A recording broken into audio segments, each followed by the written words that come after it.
সত্যের পক্ষে বস্তুনিষ্ঠ সংবাদ পরিবেশনের এক একজন অকুতোভয় সৈনিক। তা আপনাদের আগমনকে আমি স্বাগত জানাই, অভিনন্দিত করি।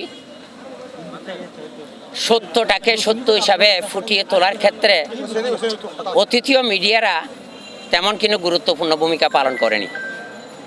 আজকে এসেছেন, আপনারা দেখতে পাচ্ছেন। আপনারা যদি মুসলিম হয়ে থাকেন তাহলে আপনাদের মসজিদ, আর খ্রিস্টান যদি হয়ে থাকেন গির্জা, হিন্দু সাংবাদিক যদি হয়ে থাকেন হিন্দু পবিত্র মন্দির, আর আমরা বৌদ্ধ ভিক্ষু দেখতে পাচ্ছেন। বৌদ্ধ ভিক্ষু বৌদ্ধ বিহারে থাকে। কেমন? তাহলে বৌদ্ধ বিহার কোনো গৃহী ব্যক্তির দ্বারা শাসিত হতে পারে না। এরা কেউ সিভিল সোসাইটি বলেন, ব্যক্তিগত বলেন, এই মন্দিরের কোনো মালিকত্ব নেই। এটা সার্বজনীন একটা প্রতিষ্ঠান।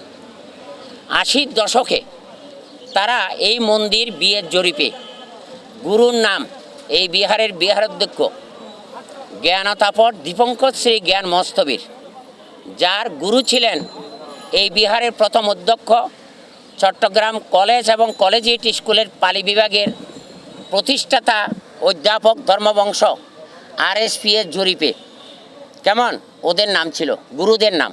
যেহেতু এটা দানীয় সম্পত্তি, কেমন, এটা ব্যক্তিগত সম্পত্তি নয়, ওরা বিয়ের জরিপে গুরুদের নাম বাদ দিয়ে সমিতির নাম বসিয়ে দিয়েছে। কিন্তু এখানে কোনো বৌদ্ধ ভিক্ষু এবং কোনো গৃহী সেটা অবগত নয়। আমি 32 বছর পরে আমি সেটা জানতে পেরেছি।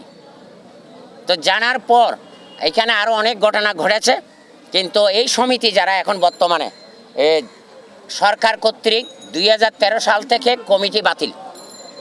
আপনি আর আমি যদি সাংবাদিক সম্মেলনের সেক্রেটারি প্রেসিডেন্ট না হই, কেমন, বা আইনের দিক দিয়ে আপনাদের বাতিল ঘোষণা করা হয়, তাহলে আপনি কোনো ক্ষমতা ব্যবহার করতে পারবেন?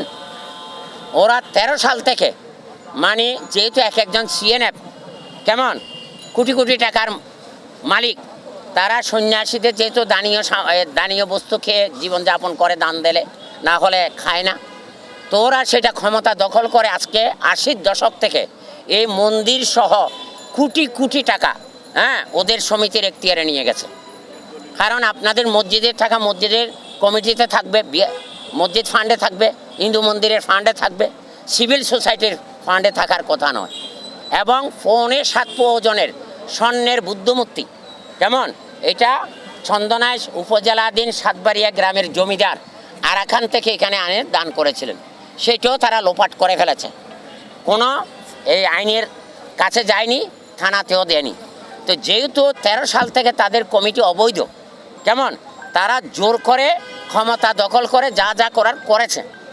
করার পর মানে আমাদের সিভিল কেজের মধ্যে তারা হেরে গিয়ে মন্দিরের পক্ষে রায় দিয়েছে। তারপরে জজ কোর্ট করেছে, জজ কোর্টের মধ্যেও তারা হেরে গেছে। একখানা সাবধান করো না। বৌদ্ধ মন্দিরের পক্ষে আছে, কিন্তু ওরা আজকে বিভিন্ন সম্প্রদায়ের সন্ত্রাসী লোক এনে আজকে আমরা যেহেতু ধর্মীয় অনুষ্ঠান করতে গেছি, এই সুযোগে মন্দিরে ঢুকে আমি যেখানে থাকি সেখানে ভাঙচুর করেছে। বুদ্ধমূর্তি যেখানে আছে সেখানে বুদ্ধমূর্তি সরিয়ে এখনও লোক ওখানে বসে রয়েছে। আপনারা বোধহয় সাক্ষাৎকার করেছেন, ওখানে গিয়ে সাক্ষাৎ করার কোনো এখতিয়ার নেই। কারা? ওরা হচ্ছে ভক্ত অনুরাগী। ওরা গুরুর কাছে এসে প্রার্থনা করবে যে মন্দিরের থালা ভাঙা এবং দুর্লভ সম্পদগুলো নষ্ট করা কত বড় অন্যায়। এখানে প্রশাসক আছে, আপনারা তাদের থেকে সাক্ষাৎ নেবেন। আমরা প্রস্তাব দিয়েছি, ওরা যেহেতু সন্ত্রাসী কায়দায় ধর্মীয় প্রতিষ্ঠান আক্রমণ করতে এসেছে, তাহলে বহিরাগত হিসাবে এদেরকে অ্যারেস্ট করা হোক। আইনের আওতায় আনলে তখন কে ন্যায় করেছেন, কে অন্যায় করেছে।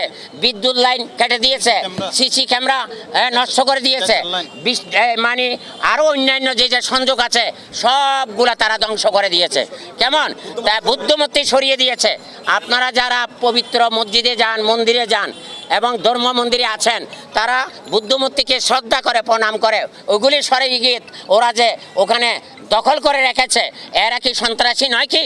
হ্যাঁ, তো সেদিক থেকে মিডিয়া ভাইদেরকে বলবো, এদেরকে প্রশাসনিকভাবে মাননীয় প্রধানমন্ত্রী, স্বরাষ্ট্রমন্ত্রী সহ এখানে যারা পুলিশ কমিশনার আছে সবাই আমি দৃষ্টি আকর্ষণ করছি, আমি সবার সাথে ফোনে যোগাযোগ করেছি, আপনারা আইনগত ব্যবস্থা গ্রহণ করেন। মিডিয়া এই মুহূর্ত থেকে তারা যে সন্ত্রাসী এবং অবৈধ এবং অনির্বাচিত এবং সরকার কর্তৃক বাতিলকৃত, তারা এখানে মন্দিরে প্রবেশ করার অধিকার নেই। আর তারা এখানে বৌদ্ধ ভিক্ষুরা এখানে আবাসস্থল, ভক্তদের এখানে থাকার অধিকার নেই। দিনের দুপুরে এত বড় সন্ত্রাসী কায়দায় ভিক্ষু সংঘের উপরে, যে যেমন আমার শিষ্যের আঙ্গুল এবং মোবাইল, মানে যারা সিকিউরিটি আছে তাদের মোবাইল নিয়ে চলে গেছে, কিন্তু তাদেরকে যদি এখন আমরা সবাই গেরুয়া করে রেখেছি, তাদেরকে যদি এখন অ্যারেস্ট করা হয় তখন বুঝতে পারবেন সত্য কি মিথ্যা কি। আমরা অনধিকার চর্চা করতে চাই না, আমরা মা বাবা ছেড়ে সংসার বইয়া গিয়ে হয়েছি, আমরা মানুষকে সৎপথ দেখাই। আমি 21 পদক পেয়েছি, হ্যাঁ, আমি বিশ্ববিদ্যালয় করতেছি, আপনারা জানেন চট্টগ্রাম বিশ্ববিদ্যালয়ে বঙ্গমাতার নামে হল করে দিয়েছি, অতীশ দিবঙ্কর হল করে দিয়েছি। এখানে কারা থাকবে? আমার তো সংসার নাই, আপনাদের ছেলে মেয়েদের উচ্চশিক্ষার জন্য দিয়েছি। তাই আপনারা মিডিয়া ব্যক্তি হিসেবে এই মুহূর্ত থেকে স্পেশাল আপনারা যদি এই বুদ্ধ মন্দির দখল করতে এসে সন্ত্রাসী নিয়ে, যারা সন্ত্রাসী এনেছে তাদেরকে অ্যারেস্ট করেন, যারা সন্ত্রাসী হিসাবে তাদেরকে মদত দিয়েছে তাদেরকে অ্যারেস্ট করেন। ভবিষ্যতে পবিত্র স্থানের পবিত্রতা রক্ষা করার জন্য মিডিয়া ব্যক্তিদেরকে সত্য উদ্ঘাটন করে মাননীয় প্রধানমন্ত্রী, স্বরাষ্ট্রমন্ত্রী যারা আছে তাদের দৃষ্টি আকর্ষণের মাধ্যমে এখন তারা মন্দিরে আটক আছে, তারা গোপনে পালাতে চাচ্ছে। স্কুল আটক করে দিয়েছে, উপাসনালয় বন্ধ করে দিয়েছে। তারা ভক্তরা যদি উপাসনালয় করতে আসে বন্ধ করবে কেন বলেন? তাহলে এরা কেন এইভাবে সন্ত্রাসী কাজ করলো?